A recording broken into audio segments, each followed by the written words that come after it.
la mañana le contamos que la proforma presupuestaria de 2021 del gobierno de Guillermo Lasso asciende a 32.948 millones de dólares, según el documento entregado este domingo 22 de agosto a la Asamblea Nacional para su trámite y aprobación. Según el Ejecutivo, la proforma contempla la cuenta de financiamiento de derivados deficitarios, que representa una disminución de 2.549 millones de dólares, es el 2,45% del Producto Interno Bruto, si se compara con el presupuesto inicial de 2020. Según el procedimiento legislativo, la Asamblea Nacional tiene un plazo de 30 días para aprobar la proforma en un solo debate. Será el Consejo de Administración Legislativa el que determine la comisión especializada que tramite la propuesta del Ejecutivo. A esta hora de la mañana nos acompaña aquí en Caché Noticias el economista Fausto Ortiz, ex ministro de Finanzas, para hablar específicamente de este tema. Economista, muy buenos días, qué gusto saludar. ¿Cómo está, Carlos? Gracias por la entrevista. Saludos cordiales a la gente que escucha Caché. Sus impresiones respecto de esta proforma presupuestaria que algunos creen, por ejemplo, que contempla el precio del barril del petróleo en $59.80, que es una proforma bastante optimista. ¿Cómo lo ve usted? Bueno, el gobierno ha preferido utilizar el precio real de crudo, ¿no? El precio estimado para el año 2021, que en mis números está en $62, el que va a cerrar el año. El gobierno lo ha trabajado con un precio de 59.80, es decir, que está trabajando con el precio real. No optó por la alternativa de decir voy a utilizar un precio un poco más bajo para tener algo de holgura. Y eso se puede entender porque estamos ya terminando el octavo mes del año, por lo tanto ya es muy poca la incertidumbre hacia futuro, ¿no? Entonces, de esa manera, ese es un precio que le permite tener un déficit fiscal un poquito más bajo que el que hubiera podido plantearse y que el precio le hubiera escrito en 40, por ejemplo, ¿no? Claro, por ejemplo, sobre este tema, el diario El Universo recoge que los ingresos totales de la proforma totalizan en 23.042 millones de dólares y los gastos ascienden a 27.000 millones, dando como resultado un déficit global de 4.812 millones sobre la línea de la cuenta de ahorro de inversión de financiamiento, equivalente al 4,67% del Producto Interno Bruto. Hay algunos colegas economistas suyos que han dicho que el gobierno de Guillermo Lasso no se va a poder desprender tan pronto de esta mecánica de vivir de endeudamiento. ¿Es correcto? ¿Cómo lo ve usted? Bueno, este sería el noveno año consecutivo que el déficit fiscal está en promedio de 5.000 millones de dólares. Por lo tanto, es una tarea difícil, o ha sido una tarea difícil para los gobiernos bajar ese déficit fiscal. El gobierno anterior intentó hacerlo, le fue bastante bien, pero le cayó en medio la pandemia y entonces tuvo que volver a regresar a los mismos niveles de 5.000 millones de dólares. Y mientras tengamos déficit fiscal, tendremos endeudamiento. El endeudamiento no puede bajar mientras no desaparezca el déficit fiscal. Por lo tanto, el déficit fiscal este año de 5.000 millones de dólares va a implicar 5.000 millones de dólares adicionales de endeudamiento. Y la meta del gobierno es ir achicando ese déficit fiscal para en algún momento, ojalá en estos 4 años, darle la vuelta al resultado fiscal y pasar a tener un superávit que permita ir bajando el nivel de la deuda. Ahora, la otra alternativa que tiene el gobierno es tratar de dar buenas políticas económicas, crear un buen entorno, que al menos eso existe hoy día, para tratar de empujar hacia arriba el crecimiento económico y de esa forma, al menos con mayor crecimiento económico, la relación deuda a Producto Interno Bruto caiga también. Varias preguntas sobre este tema, economista. ¿El gobierno de Guillermo Lasso va a tener que seguir reduciendo el tamaño del Estado? Es uno de sus desafíos. Sin lugar a dudas, si queremos bajar el déficit fiscal, porque el endeudamiento ya no es sostenible, porque ya mire que apenas con la pandemia del año pasado, el gobierno no pudo hacer frente al pago del endeudamiento público, entonces tiene que achicar el tamaño del Estado, de alguna forma bajar ese gasto, tratar de combatir fuertemente la corrupción, porque acá el problema está en que la gente dice, yo no quiero pagar impuestos porque el impuesto se lo terminan robando, yo no quiero pagar impuestos porque el gobierno lo despilfarra. Entonces, ojalá, y eso quizás es incorrecto, pero al final del día es la percepción de la gente. Ojalá el gobierno haga esfuerzos por combatir la corrupción, que no haya ningún caso de corrupción que pueda surgir desde el gobierno, que trate de combatirlo y de esa manera decir sus impuestos están siendo gastados de mejor forma y haga un llamado a que pague la gente más impuestos y si es necesario incrementar algún tipo de impuesto, hacerlo también. ¿Qué tan importante va a ser el tema de la focalización de los subsidios a los combustibles en esta estrategia económica del gobierno de Guillermo Lasso? A ver, yo creo que el gobierno anterior dejó esa situación como quizás uno de los mejores tareas, una de las mejores tareas cumplidas, ¿no? Ya la super no tiene subsidio en este momento, el precio actual, la extra casi no tiene subsidio, está apenas 25 o 30 centavos el subsidio que de alguna forma con el IVA ya se come ese subsidio y tenemos esas dos gasolinas ya sin subsidio. Al diésel no es poca cosa, hemos pasado de $1.08 a $1.60, es decir, ese incremento es casi 52 centavos en el galón, le significa una mejora en la pérdida que está teniendo el gobierno en ese combustible. Ahí hay todavía algún campo que hacer, pero el gobierno tiene que dar pasos rápidos, acelerados en lo que tiene que ver con la focalización. Y en algún momento, algún gobierno, no porque el tema de los subsidios tomará algún tiempo, algún momento alguien tendrá que enfrentar el problema del subsidio del gas en el sentido de que tiene que ver cómo también ese subsidio, que hoy día pesa $800 millones al año, puede achicarse con una muy buena focalización, sobre todo para que no pegue a los sectores vulnerables. En un comunicado de prensa del Ministerio de Economía y Finanzas se destaca que los principales supuestos macroeconómicos que sustentan la Proforma 2021 son los siguientes: el precio promedio del barril de exportación de petróleo, que lo hemos dicho ya, $59.80, el crecimiento del Producto Interno Bruto en 3,02%, inflación promedio de menos 0,05%, volumen de producción de petróleo de 177,26 millones de barriles al año. Y aquí quiero detenerme un poco. Evidentemente, el gobierno de Guillermo Lasso tiene expectativas en torno a cambiar pues la táctica en materia de producción petrolera. Ha dicho que en los próximos 4 años, es decir, hasta 2025, se esperaría duplicar la producción de barriles de petróleo al día. Ahora en este momento son 500 barriles diarios, esperarían que a 2025 sean 1 millón de barriles diarios, 500.000 quise decir, 1 millón de barriles diarios a 2025, y la meta del gobierno actual es que a finales de 2021 la producción petrolera incremente en al menos un 18%. Hay quienes creen que esto es complejo, expectativas, digamos, disparadas desde su punto de vista economista o realizables. Yo creo que es importante que fije una meta alta, que exija, que sea exigente en aquella meta y que trate de cumplirla. Pero mire lo que ha ocurrido los últimos años en el tema de producción petrolera. En el año 2018 hay producción petrolera anual de 188.8 millones de barriles.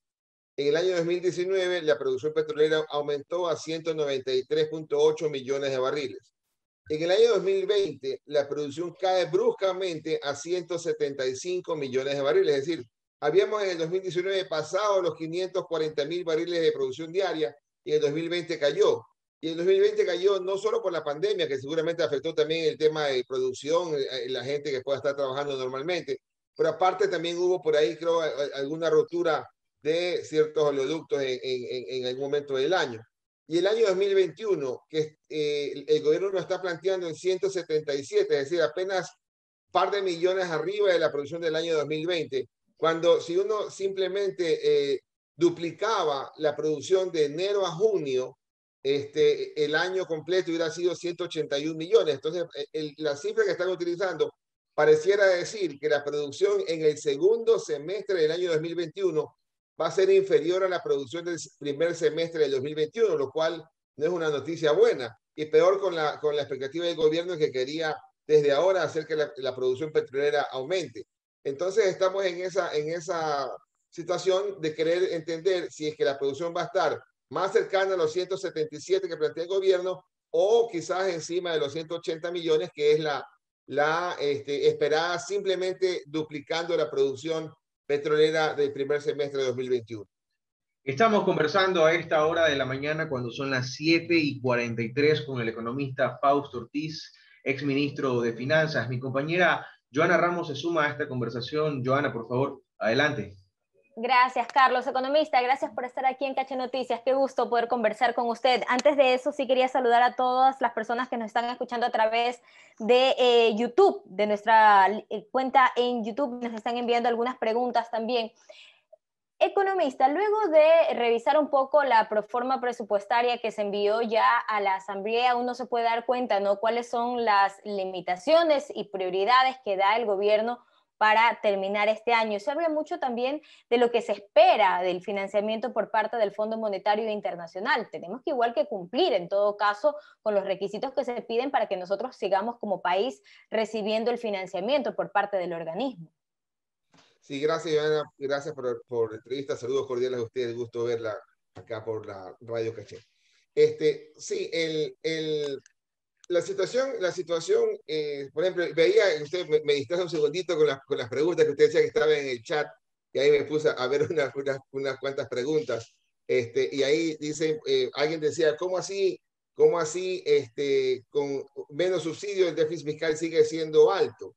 ¿No? Entonces, el asunto es que el tamaño del subsidio es tan grande, ¿verdad? Lo que se viene rezagado es tan grande, los últimos años es tan grande, que quitarle el subsidio parcialmente no le permite corregir todo el déficit fiscal. Por lo tanto hay que hacer un esfuerzo mayor por el lado de los ingresos. En algún momento tocará al gobierno pasar una reforma tributaria para poder incrementar recaudación, y lo que se ve al frente simplemente es un impuesto patrimonial, lo que tendría el gobierno como herramienta para poder mejorar los impuestos. Difícilmente va a poder plantear en este momento un incremento del IVA, aunque se diga que el incremento del IVA empiece a regir desde el año 2022. Por lo tanto, es una situación compleja. Y ahora sí, Johanna, me ayuda otra vez con su pregunta. Sí, justamente le consultaba sobre esta ayuda que se espera o este ingreso que se espera por parte del Fondo Monetario Internacional para terminar el año. Ecuador igual debe cumplir con ciertos requisitos o ciertos parámetros para que el financiamiento continúe llegando. Sí, hasta el mes de abril había que hacer una primera revisión, no se la hizo por el tema electoral, pero en abril ya se había cumplido las condiciones que Ecuador había señalado que iba a cumplir, tanto cuantitativas como cualitativas. Por lo tanto, ahí en teoría están asegurados 400 millones de dólares. En el mes de agosto se hizo la revisión conjunta de abril y agosto, y ahí también las cifras están bastante bien para cumplir las metas. Por lo tanto, la expectativa es fuerte de que Ecuador puede recibir los 800 millones de dólares ya en los siguientes días, adicionales a los 1.000 millones de dólares que son de parte del Fondo Monetario para todos los países miembros del Fondo Monetario, que el fondo va a repartir el día de ayer. En verdad, creo que ya repartió 650.000 millones de dólares, y a Ecuador le tocó 1.000 millones de dólares aproximadamente por su cuota en el Fondo Monetario Internacional. Por lo tanto, es bastante probable que Ecuador reciba esos recursos del Fondo Monetario. De hecho, lo está el gobierno planteando así en la proforma presupuestaria. Habrá que chequear qué va a cambiar para sustituir ese incremento de 3 puntos del IVA que se había escrito en el programa que se hizo en octubre del 2019, es cuando no había al frente la pandemia. Entonces, ¿qué va a cambiar hoy día con la pandemia y la situación crítica que tenemos en la parte económica del estancamiento que Ecuador venía sufriendo desde el 2019? ¿Qué le va a sustituir el 3 puntos del IVA? ¿Será acaso una disminución en algunos gastos? ¿Será acaso algo más acelerado en el tema de los combustibles? ¿O quizás algún impuesto diferente y tratar de corregir aquella elevada ilusión y evasión tributaria?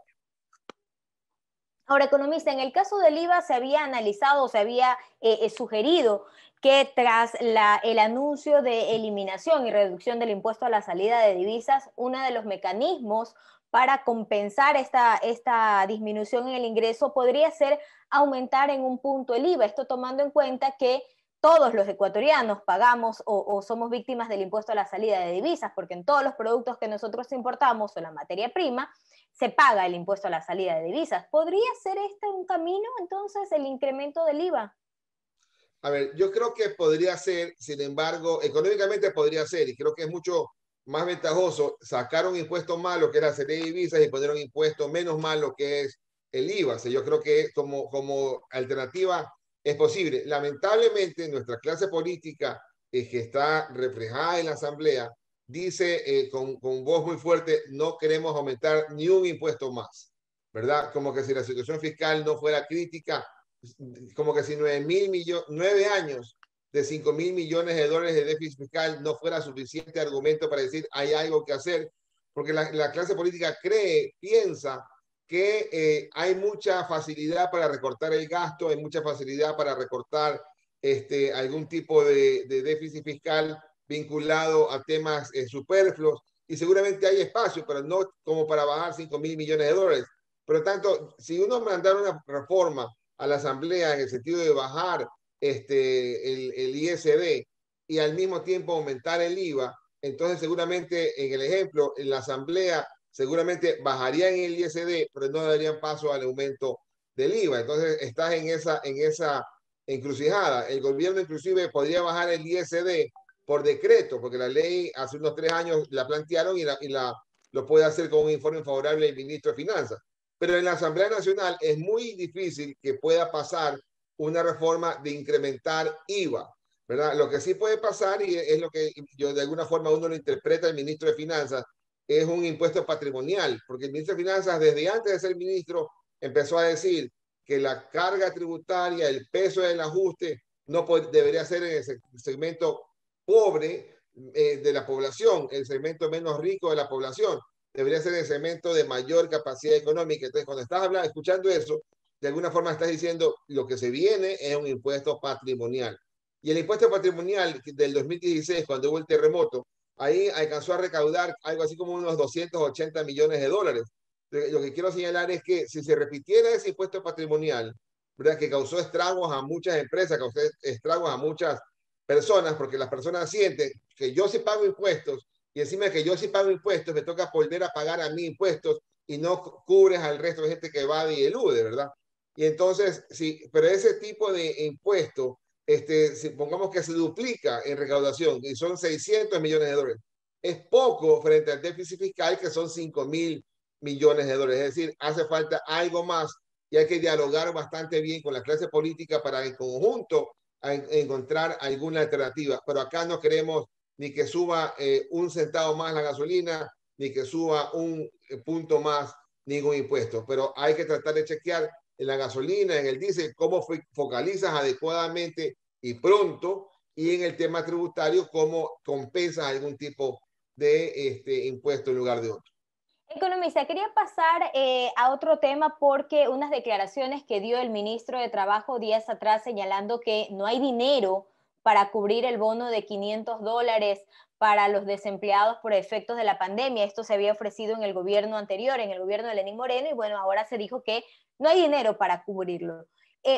Estamos así en esa situación porque, como habíamos hablado, ¿no?, por parte del FMI se había recibido algo de dinero, había asignado $1.000 millones de libre disponibilidad, por decirlo así, de condicionalidad. Otros bancos también multilaterales han comprometido algunos recursos. Entonces, ¿no habría dinero para cumplir con este bono ofrecido a los desempleados por la pandemia? Y se está pensando en crear bonos y aumentar a la lista de los beneficiados en el caso de otros bonos que ya existen actualmente.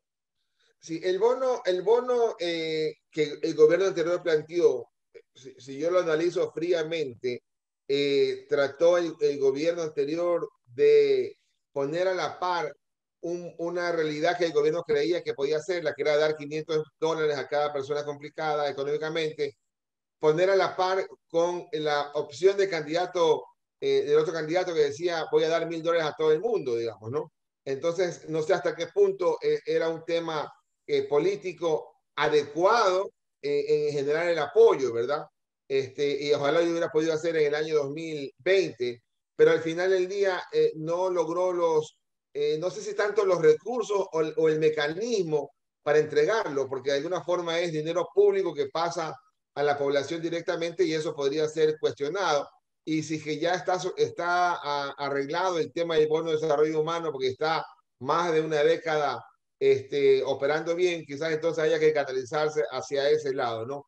En los países ha habido crisis y los países han tenido que dar recursos a las personas, a las empresas. En el caso ecuatoriano no hemos podido hacerlo y eso forma parte de que la causa por la cual nuestro crecimiento económico va más lento, ¿no? En otros países la caída de crecimiento fue mucho más brusca que en Ecuador pero se está recuperando a la vuelta de 1 o 2 años. En el caso ecuatoriano, la caída de la economía fue 7.8 en el 2020, en el año 2021 el gobierno estima 3% de crecimiento, en el año 2022 el gobierno vuelve a estimar 3% de crecimiento, en el año 2023 y 2024 el crecimiento está por debajo del 2%, al menos en la estimación del gobierno. Entonces eso quiere decir que a nosotros nos va a tomar 3 años en los papeles del gobierno la reactivación para llegar recién a la economía del 2019. Y economista, antes de cerrar esa entrevista, sí le quería consultar, ¿cuáles serían las proyecciones para las familias, para la gente de a pie? Porque mucha gente dice, bueno, ese tema a mí de las proformas, del presupuesto general del Estado, no lo entiendo, no me interesa, cuando en realidad también nos afecta, pues no directamente, pero ¿cómo terminaríamos el año? Las familias, la gente que nos está escuchando en este momento, ¿cuáles serían las proyecciones?